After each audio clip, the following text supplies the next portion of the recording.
Bien, continuamos nuestra conversación con nuestro invitado, el doctor José Miguel Gómez. En una primera parte nos ha esbozado de manera muy llana y muy práctica lo que está ocurriendo en torno a la preocupante situación y alarmante del incremento en los, vamos a llamarle así también, feminicidios, violencia contra la mujer, maltratos, donde con mucha responsabilidad nos ha expresado la incapacidad que ha mostrado el Estado a lo largo de muchos años en atender en la forma como debe ser atendida esta situación. Incluso ha dicho de manera muy clara cosas que hay que hacer, que se pueden hacer de manera bastante rápida. Yo me pregunto, ¿por qué no se han hecho? ¿Por qué no se hacen, doctor? No creo que sea por un asunto de presupuesto, porque se gastan demasiado dinero en muchísimas cosas que no rinden, no solamente el resultado social de enfrentar esta situación, sino también desde el punto de vista económico también, que no va a los resultados económicos que esto pudiera dar. Y por otro lado, yo creo particularmente, y así lo creo, que la voluntad política de que esto se enfrente con seriedad, creo que está. Porque yo creo que ningún gobernante le va a interesar que en el marco del ejercicio de su gobierno se mantenga esta situación tan preocupante permanentemente, prácticamente inquietando a la familia dominicana en sentido general. ¿Qué es, doctor? O sea, usted no lo ha dicho, pero es que no acabamos de entender qué es lo que pasa para que esto nos vaya por lo menos mejorando un poco. Mira, el enfoque es este. Uno es la prevención en la articulación de las mujeres que están siendo víctimas, de cómo prevenir para que no se pase de la amenaza, de la coerción, del chantaje al feminicidio. Es decir, esa prevención, cuando se pone la querella, es donde hay que actuar a tiempo, para desarmar, para detener, para determinar. El diagnóstico está ahí. Lo otro es mantener las campañas en toda la sociedad civil, en todos los espacios, en todas las instituciones, que está muy bien que se mantengan esas campañas.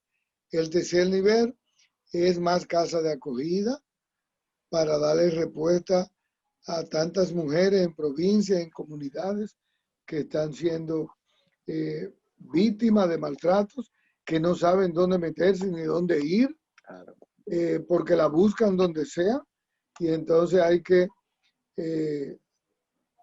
darle la prevención y la seguridad. Y es una obligación del Estado. En los derechos civiles de los ciudadanos, el Estado está para garantizar la vida a los ciudadanos. ¿Me entiendes? El Estado es su obligación. Entonces, lo tercero es trabajar dentro del modelo de atención primaria, trabajar en las universidades, trabajar en la currícula de las escuelas y liceos, los componentes que tienen que ver en el desmonte del sistema de creencia patriarcal, machista, ese rol de género tan excluyente que nos han educado, nos han criado, ¿verdad?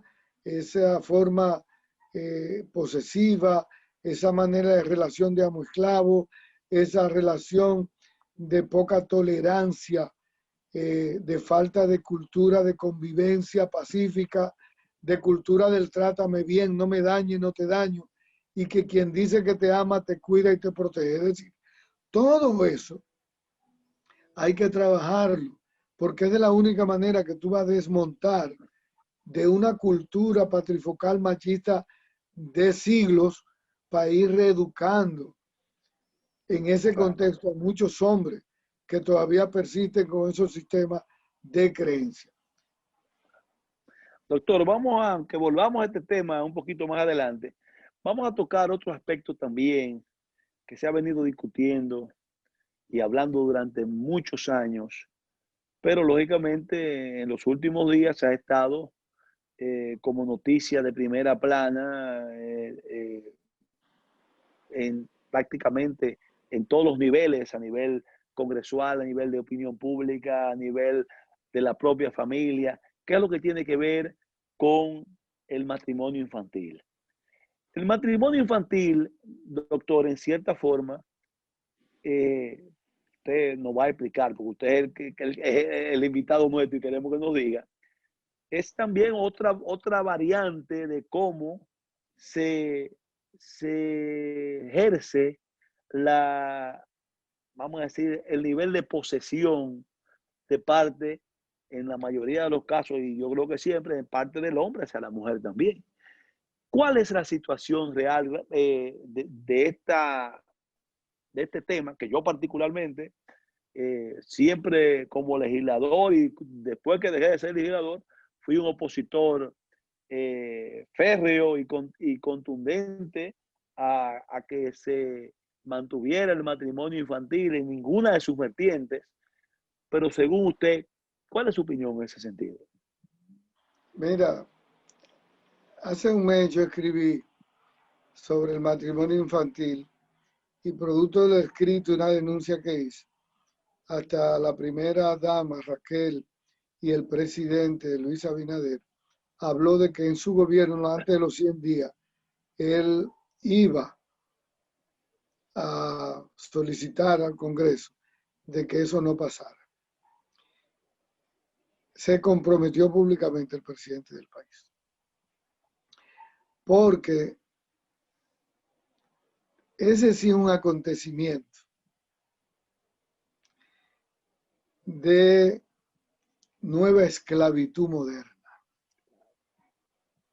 que ningún país civilizado, donde mínimamente haya hombres decentes y mujeres decentes, se puede pensar mantener una relación de amo-esclavo, de segregación, de comprarle los derechos a una familia para casar un hombre que puede ser el abuelo o el padre Ese con es el una término, niña. comprarle, ese es el término, lamentablemente. ¿Por qué? Y eso es una expresión, esa es una expresión de la no importancia de los gobiernos, los legisladores y de la sociedad civil y de todos nosotros, de una irresponsabilidad contra la pobreza y contra las niñas y adolescentes de República Dominicana. Porque todos sabemos que los hombres que se casan con niñas en los pueblos las compran por una pasola, por un celular, por una visa, por arreglar el piso de tierra a la familia, por ponerle un zinc a la casa, por una relación de comprarle la libertad y de hacer una esclavitud donde tiene que abandonar la escuela y en una relación donde le quitan todos los derechos a la mujer. Porque la hija tuya ni la mía, ni ninguna clase media casa a su hija de 13 años. Cierto. ¿Verdad que no? Claro, Ni aceptamos claro. que nadie le regale un carro, ni nadie le va a comprar una visa para casarse. Ni le entregamos tampoco. Entonces eso tiene una relación. Directamente proporcional a la pobreza, a la miseria. Entonces, cuando los legisladores están postergando eso, están atacando la marginalidad, la pobreza, están segregando y diciendo la diferenciación de clases sociales dentro del Estado de Derecho y de libertades civiles que tienen los seres humanos. Y eso es lo peor. Y en siglo XXI, seguir con esos esquemas del siglo XVIII y XIX, te habla de un país extremadamente atrasado. Te habla de un país con unos legisladores, con unas mentalidades propias del siglo XIX, de principio del siglo XIX. Entonces, ¿de qué estamos hablando? Doctor. Porque si tú le preguntas sí, a los legisladores dominicanos si ellos permiten que sus hijas de 13, 15 años se vayan con un hombre que puede ser el abuelo o el padre, si ellos lo permiten. Porque para tú no permitir el daño al otro, ponte en lugar del otro. Así es. Entonces, Así es. eso lo hemos hablado. Y yo no veo que sea un tema de no consenso, porque eso no afecta a la iglesia, eso no afecta al gobierno, eso no afecta a empresarios, eso no afecta a ONG ni sociedad civil. ¿Por qué es que no puede el Congreso ya determinar eso? ¿A quién No, gracias. perjudica que no sea amparar y proteger una cantidad de niñas y niños y adolescentes que están atrapadas en unas relaciones desiguales, excluyentes? ¿Y de dónde puede decir un legislador, como escuché a uno, que el papá y la mamá es que determinan y dan el permiso si la niña se puede casar? Pero de por Dios, de por Dios. Los padres que Como, hacen eso son, como si fuera una cosa, como si la niña fuera una son cosa, como si un fuera un objeto libro, un sexual, objeto. Un un objeto. objeto sexual, algo de pertenencia de alguien que determina después.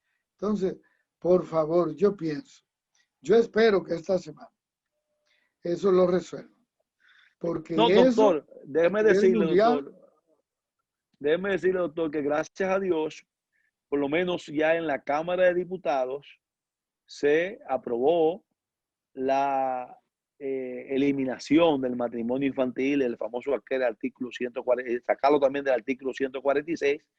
Ahora, lógicamente, tenemos que seguir todos aupando para que cuando vaya al Senado, y hay una decisión clara y política del presidente de la República en ese sentido.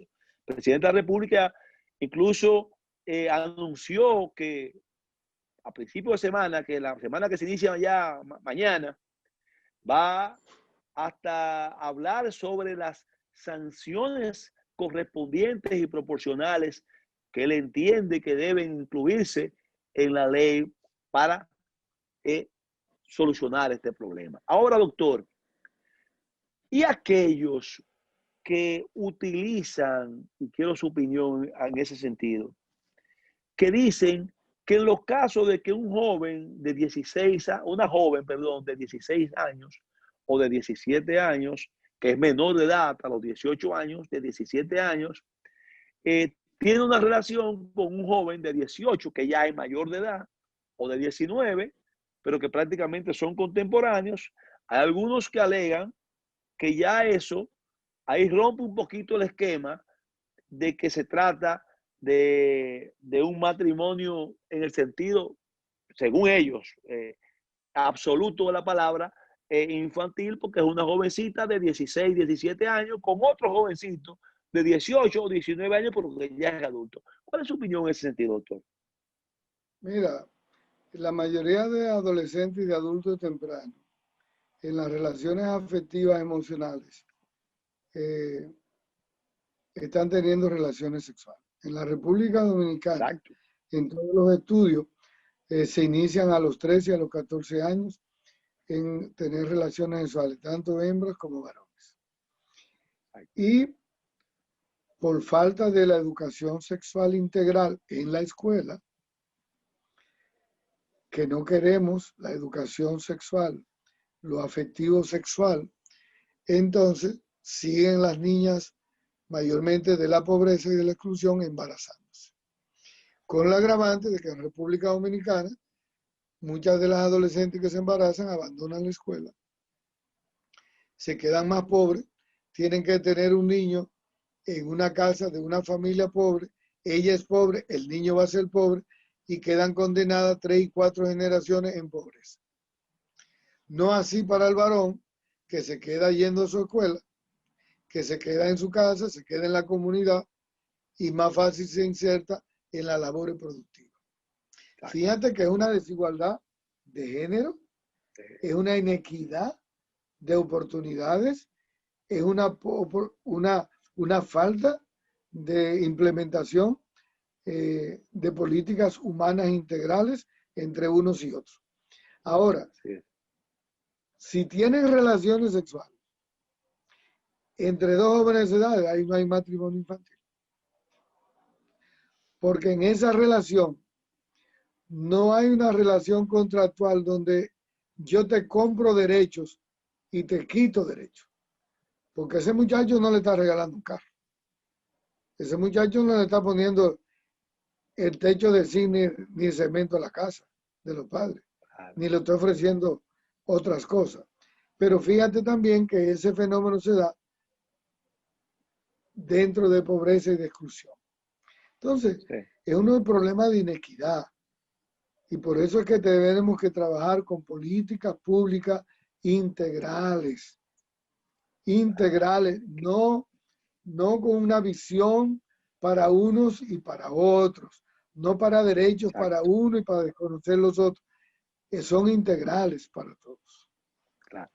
Bien, doctor, vamos a tomar nuestra segunda y última pausa para entrar en la parte final de esta interesantísima conversación, continuando hablando sobre estos temas y algunos otros que sabemos que podemos lograr.